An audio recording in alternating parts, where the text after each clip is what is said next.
matapos na tumistigo sa pagdinig ng Kamara sa impeachment complaint laban kay Supreme Court Chief Justice Maria Lourdes Sereno, inihayag ngayon ng reporter ng Manila Times na si Jomar Canlas na nakatatanggap ito ng pagbabanta sa kanyang buhay.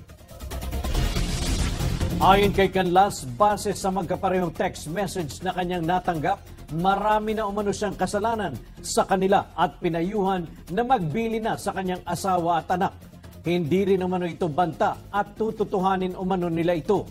Base na rin sa naturang text messages, 3 umano silang papatay kay Canlas. By the collective wisdom of the justices of the Supreme Court are being set aside or changed. I should speak up.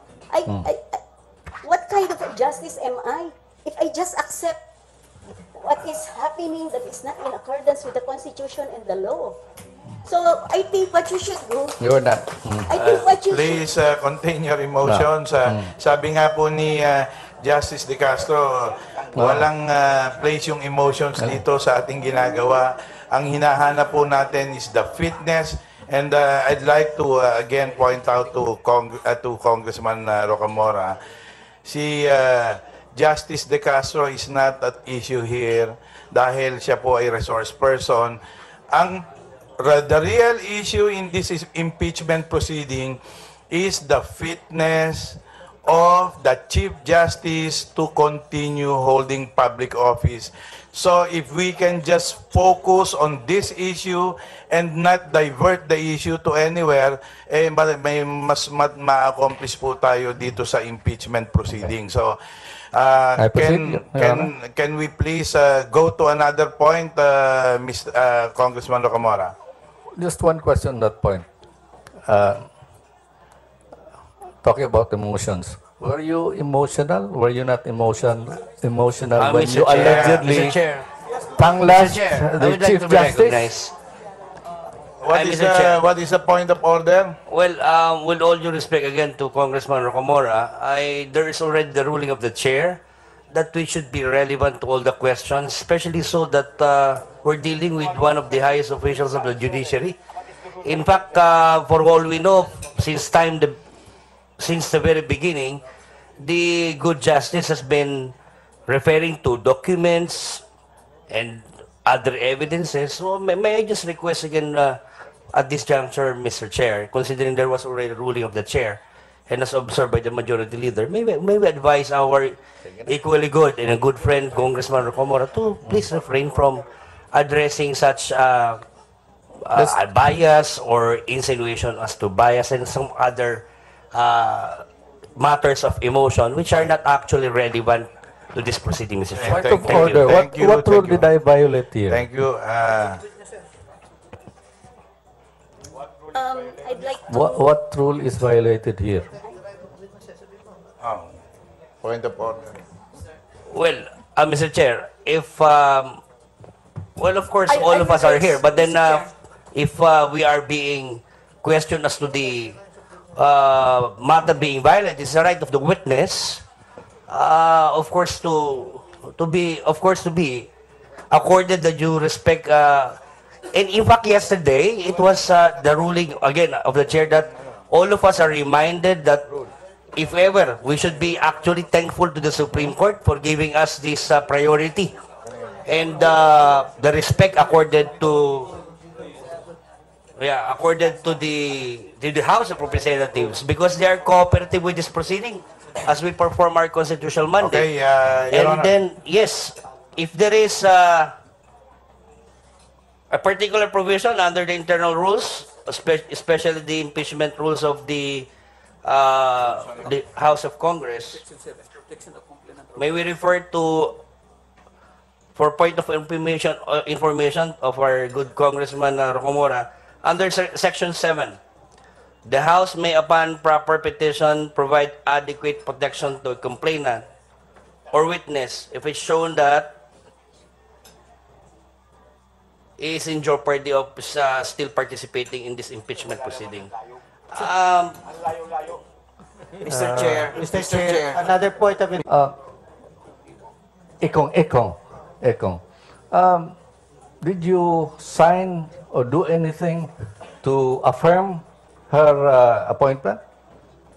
I remember signing something because that was after the launch, and I was requested to sign something designating her.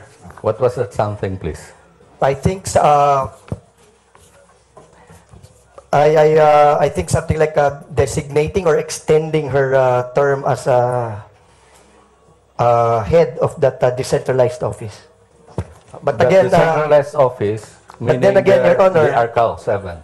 But then again, Your Honor, I did that because I was requested to do that after the launch and after all these administrative orders coming from the Chief Justice was shown to me. Do you have a copy of that document that you signed? Gentlemen, may I just raise a point of information? And if I may just invite the Honorable Rocamora to look at the Administrative Order number 175/2012, which is entitled Designating the Head for the Judiciary Decentralized Office in the 7th Judicial Region, where it was created here that JDO, and that this is where nandito ba yung kay Eco?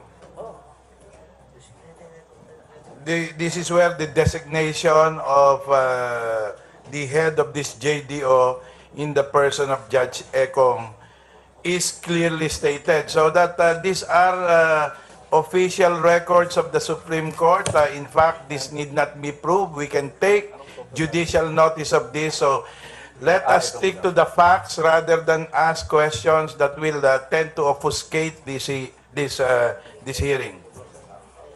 Nasa inyo na po ito eh. Pinag-aralan po natin ito. Di madali po sana tayo. You are correct there. In Thank fact, you. it is clear that this Administrative Order number 175/2012 is based, as it states in the first sentence, pursuant to the en banc resolution of the court in AM number 06-11-09-SC, dated 14 November 2006. This refers to the ICAO. Arcaw nga po. ARCAO. Pero iba na po ngayon. Iba na po ngayon. JDO na po ang pinag-uusapan. Kanya yun po siguro yung ina-explain ng witness na magkaiba po ito. At iba rin po dahil yung ARCAO, ang head nun is yung Court Administrator's Office. Kanya po, kung ibabalik po natin na ARCAO po ito, ay this is not what the evidence and this particular document states and provides. Di po ba? Kanya nga, so we are doing clarificatory questions and we are not getting closer to the clarifications that we need by insisting on our interpretation that this is not JDO and this is ARCAO. Because that is not what the record say. Actually, the record says that it is. Because that is your conclusion, Mr.